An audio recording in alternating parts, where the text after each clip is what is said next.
جالك النهارده باقوى نسخه نزلت لاب كلونر واحدث نسخه ليه، نسخه ان شاء الله مش هتعاني منها باي مشاكل، مش هتلاقي فيها ولا مشكله. بس تابع الخطوات معايا للنهايه وانا اقول لك على الشرح. في الاول وفي الاخر انا عايز اقول لك ان مش كل نسخ اب كلونر تشتغل معاك. انا حاليا معايا 4 نسخ لاب كلونر، الاربعه شغالين معايا الحمد لله، وفي نسخ تانية برضو شغاله معايا باش مش منزلها على الموبايل. دمت 4 نسخ، احدث 4 نسخ موجودين وشغالين معايا تمام.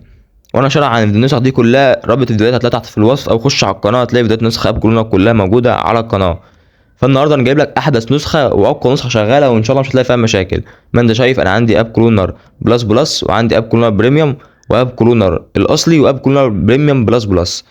الاحسن فيهم اب كلونر بريميوم اللي انا هشرح عنه النهارده، وهيجي فيديو ان شاء الله اجمع لكم كل نسخ اب كلونر وتجرب فيها اي نسخه وهتشوف اللي هيشتغل معاك. الفيديو بتاع النهارده هنتكلم فيه عن اب كلونر بريميوم، احدث نسخه نزلت واقوى نسخه نزلت لاب كلونر حرفيا. ما انت شايف كده، حمل النسخه من الرابط اللي في الوصف، لانك ناس من الناس بيروحوا يحملوه من بره، من جوجل مثلا، يقول لك هي دي النسخه مش عارفين نشغلها. حملها من موجوده في الوصف عشان هي دي النسخه اللي هي هتشتغل معاك. ما انت شايف كده التطبيق قدامك اهوت، بيقول لك اهو دي احدث نسخه ليه، جاي لك رساله حتى تحت كمان. ندخل بقى في البحث ونكتب ايه فوتبول زي اي نسخه اب كلونر التانيه. وانت شايف القوائم كلها قدامك اهيت، عندك عدد النسخ اخرك تعمل بيهم 10. تعمل عدد نسخ بتاع براحتك، 1 2 3 4 براحتك. هنا تعمل الاسم، انا مثلا اسميه اي اسم كده عادي. عايز اقول لك بس ان النسخه ديت فيها ميزه جباره قوي. النسخه ديت انا شايفها ميزه حلوه بالنسبه للناس اللي بيحب يعملوا نسخ كتيره. مثلا ما حدش ما يعرفش في حد بيعمل 20 حساب ولا لا، بس في ناس ممكن يعملوها. النسخه ديت هتساعدك كتير في الموضوع ده، واقول لك ليه. بس تابع الفيديو بس للاخر. ما انت شايف تعدل اللون، تعمل اللون براحتك، كل حاجه شغاله اهي تمام. ما انت شايف اهوت. وننزل بقى، عايزك تفعل الخيارات دي معايا. عندك هنا تغيير الايقونه براحتك، كل حاجه استكشفها براحتك بقى. تنزل على اخر حاجه وتروح على كلوزنج اوبشن، هتروح على اخر خيار ده وتنزل تحت خالص، وهي هتروح على الخيارات اللي قدامك ديت تفعلها. ضروري جدا تفعل الخيارات ديت، لانها هتساعد جدا ان اللعبه تشتغل عندك من غير اي مشاكل، واللعبه تفتح عندك من غير ما تجلش تخرج او تشرب بيضه او اي حاجه. دي برضو واحده من الحلول النسخ ديت. ما انت شايف برضو عندك اخر خيار ده اللي هو كلوزنج مود، النسخه دي تخليها ديفولت. اوعى تفعلها عشان هيحصل معاك مشاكل كبيره. خليها ديفولت وتخرج بقى كده وتنسخ اللعبه براحتك.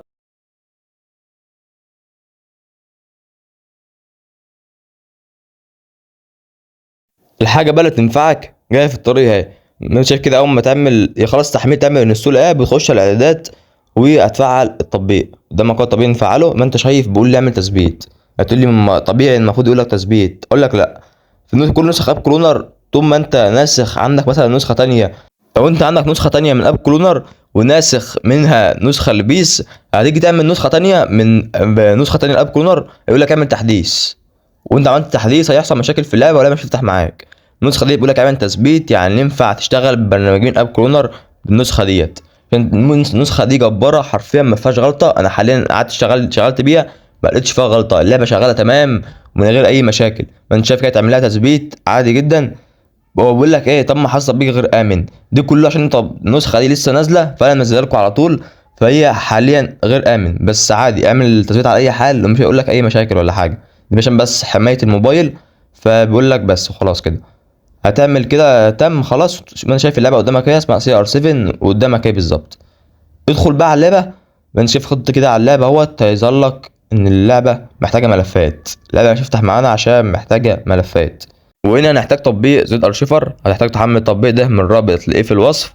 انت شايف التطبيق ده معانا، هتروح على اندرويد، بعدين تروح على او بي بي، والشرح كله قديم. لو انت عارف تعمله اعمله عادي لوحدك لما تشوف الفيديو.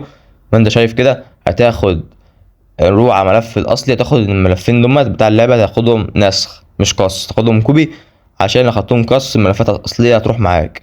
وهتروح على النسخه اللي اخرها ان او شكل نسخه قدامك اهيت، وهتعمل لصق من تحت كده، والنسخ هيتلصق معاك او تنسخ هنا معاك. وعايز اقول لك ان النسخه دي برضو من اب كلونر فيها ميزه في موضوع الملفات ده، ان هو بيحط لك ملف لعبه تلقائي من غير ما انت تغير اسمه من بره. ما انت شايف هنا ملف اللعبه فوق اخره ان، اللي هو بي اي اس اه ان، قدامك حرف الان اهو.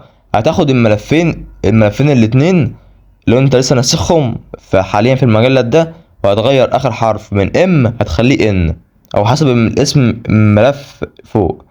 يعني مثلا اسم الملف فوق لو اخره كان اخره اس تشيل اخر حرف تحطه اس، اخره كان زد تشيل اخر حرف تحطه زد، وهكذا.